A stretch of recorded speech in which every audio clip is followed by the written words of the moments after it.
बात हिंदुस्तान की करेंगे, जहां एक बार फिर फ्लड अटैक का एक नया ट्रेलर रिलीज हुआ है। कश्मीर से लेकर केरल तक मानसूनी बारिश मुसीबतों की झड़ी लगा रखी है इस मानसूनी बारिश ने। और कश्मीर में तो हालात ऐसे बन गए कि खराब मौसम की वजह से फिलहाल अमरनाथ यात्रा को स्थगित करना पड़ा।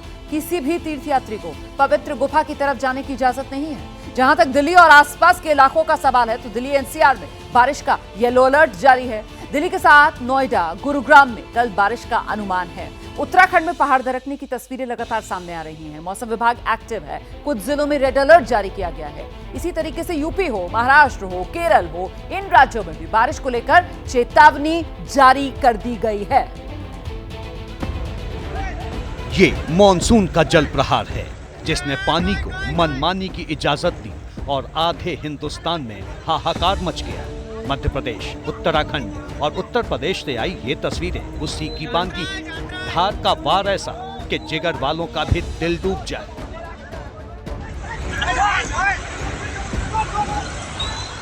ये मध्य प्रदेश में बड़वानी का गांव देरवालिया है। कुछ लोग यहाँ की बेनी नदी से रेत निकालकर ट्रैक्टर ट्रॉली में भर रहे थे कि पानी ने अचानक धावा बोल दिया। धारा प्रचंड हुई तो सबसे पहले रेत भर रहे मजदूर भागे। ड्राइवर ने ट्रैक्टर निकालने की कोशिश की, लेकिन खतरा बढ़ा तो वो भी भाग निकला। इसके बाद पानी की धार 2 ट्रॉली और एक ट्रैक्टर को तिनके की तरह बहा ले गई।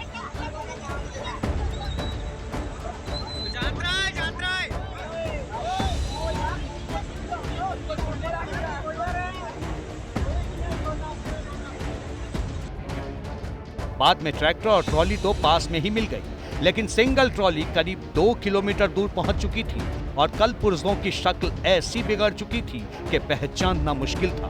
बड़वानी में ये बाढ़ अचानक हुई बरसात के बाद आई।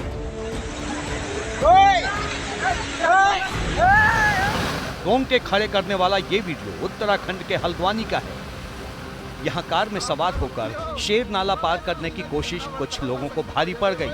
मूसलाधार बारिश के बाद नाले में अचानक उफान आया और कार नाव की तरह बह निकली।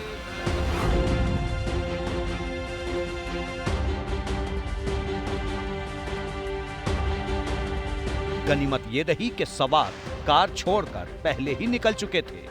उत्तराखंड में मानसून की दस्तक के बाद से ही मूसलाधार बारिश हो रही है।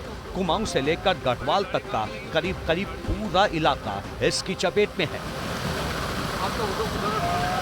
गाड़ी कहाँ मिलेगी? हालात बिगड़ने का खतरा देखकर हल्द्वानी, उधम सिंह नगर, पिथौरागढ़, अल्मोड़ा, बागेश्वर, नैनीताल और चंपावत के सारे स्कूल बंद कर दिए गए। उत्तराखंड पर कुदरत का ट्रिपल अटैक हुआ है। एक तरफ नदियां उफान पर हैं, दूसरी तरफ फ्लैश फ्लड है और साथ में पहाड़ों से चट्टानें भी खिसक रही हैं।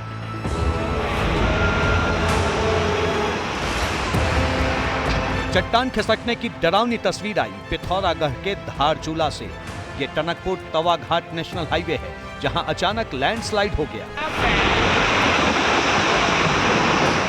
नया बस्ती के पास बड़ी सी चट्टान पहाड़ से टूटी और मलबे के साथ गिरती चली गई। जिस वक्त ये हादसा हुआ उस समय वहां बड़ी संख्या में लोग मौजूद थे जो बाल बाल बच गए। इस लैंडस्लाइड के चलते टनकपुर तवा घाट नेशनल हाईवे को बंद कर दिया गया। दोनों तरफ ट्रैफिक जाम हो गया और दारमा वैली में आए फ्लैश फ्लड के बाद रेस्क्यू के लिए जा रही टीम भी रास्ते में ही फंस गई। रास्ता बंद होने से चीन सीमा के साथ दारमा व्यास चौदास घाटी का धारचूला से संपर्क कट गया। धारचूला में एक तरफ लैंडस्लाइड हुआ तो दूसरी तरफ बादल भी फटा। कुदरत का यह कहर दारमा वैली के चल गांव पर टूटा। बादल फटते ही मलबे की जैसे नदी बह निकली। बादल फटने से पुल टूटा तो करीब 200 लोग चल गांव में ही फंस गए। उत्तराखंड के कई इलाकों में 2 दिन से भारी बारिश हो रही है, जिसका असर नदी नालों के उफान में दिख रहा है।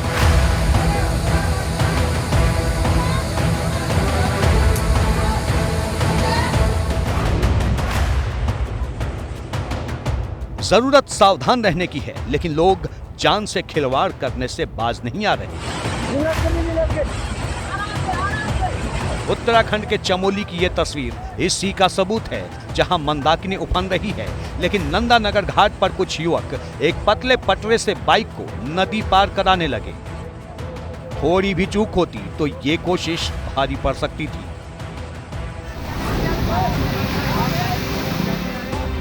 उत्तराखंड के तराई वाले इलाके उधम सिंह नगर में भी बरसात ने सब कुछ पानी पानी कर दिया। घर में तैरता सिलेंडर और बाहर डूबता शहर।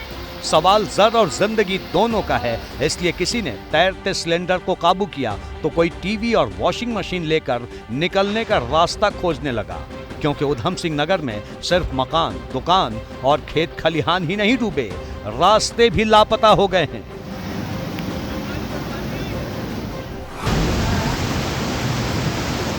ऐसा ही हाल कोटद्वार का है, जहां नदी नाले का उफान लोगों को डराने लगा है। कोटद्वार शहर के बीचों बीच गुजरने वाले इस नाले में अगर पानी बढ़ा तो आसपास बसी आबादी के लिए खतरे की बड़ी वजह बन सकती है। प्रशासन लोगों को अलर्ट कर रहा है, लेकिन सर छिपाने का इंतजाम नहीं कर रहा।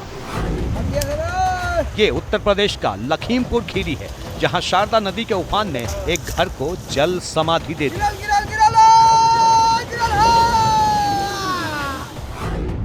नदी की लहरें अहिराना मछली गांव में बने इस घर की बुनियाद पहले ही खोद चुकी थी। वही सही कसर पानी की तेज धार ने पूरी कर दी।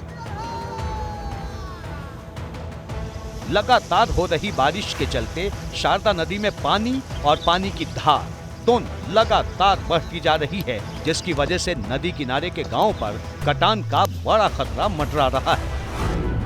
हिमाचल के ऊना में भी जुलाई की बरसात सैलाब का कहर लेकर आई है। यहाँ अचानक हुई मूसलाधार बरसात के बाद नाले में उफान आया तो लोगों का बड़ा जत्था शमशान में फंस गया। बाद में जेसीबी की मदद से नाले की सफाई की गई, तब कहीं जाकर लहरों का वेग घटा और रस्सी की मदद से किसी तरह लोगों को सुरक्षित निकाला जा सका। देश में बाढ़ हर साल आती है, हर साल देश का बड़ा हिस्सा डूब जाता है। उसका नुकसान आम लोगों को होता है और सरकारी खजाने को भी नुकसान होता है। बाढ़ से होने वाले नुकसान को जरा इन आंकड़ों से समझिए आप। बाढ़ से कितना नुकसान हर साल होता है। सैलाब की चपेट में आकर हर साल करीब 1,500 लोगों की मौत हो जाती है।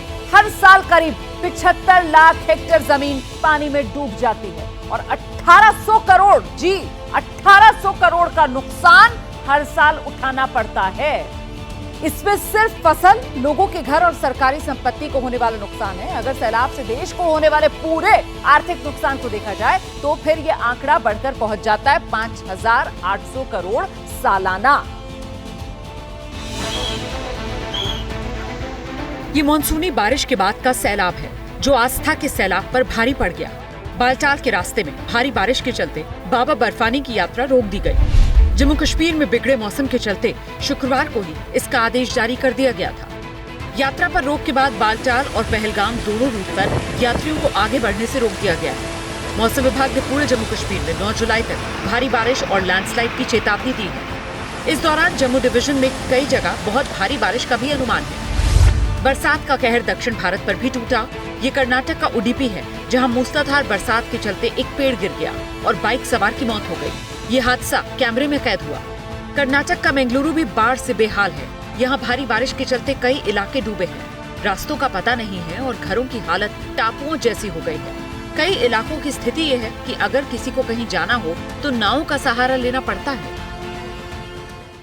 अब देखिए, सवाल यह है कि बाढ़ और इससे होने वाले नुकसान पर काबू पाने के लिए अब तक क्या कुछ किया गया है। आजाद हिंदुस्तान में फ्लड कंट्रोल के बाद सबसे पहले पंडित जवाहरलाल नेहरू ने की। नीति आयोग की साल 2021 की रिपोर्ट के मुताबिक साल 1954 में जवाहरलाल नेहरू ने पॉलिसी स्टेटमेंट जारी किया। इसमें देश को बाढ़ से छुटकारा दिलाने की बात कही गई। साल 1957 में नेहरू ने बाढ़ नियंत्रण के लिए एक हाई लेवल कमेटी बना दी।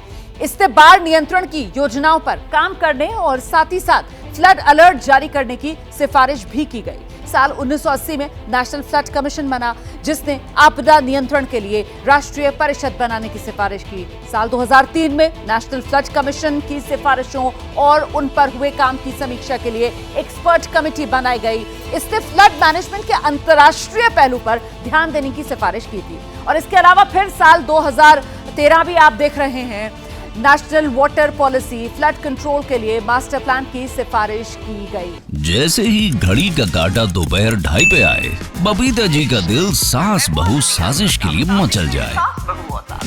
और ये है इनकी बहू, पूरे दिन ऑफिस की टेंशन हो जाए गॉन जब ये करें अपना फेवरेट शो फ्री टाइम पे ऑन। इनकी तरह आप भी देखिए अपना फेवरेट शो अपने टाइम पर और डाउनलोड कीजिए एबीपी लाइव ऐप अपने स्मार्ट टीवी पर।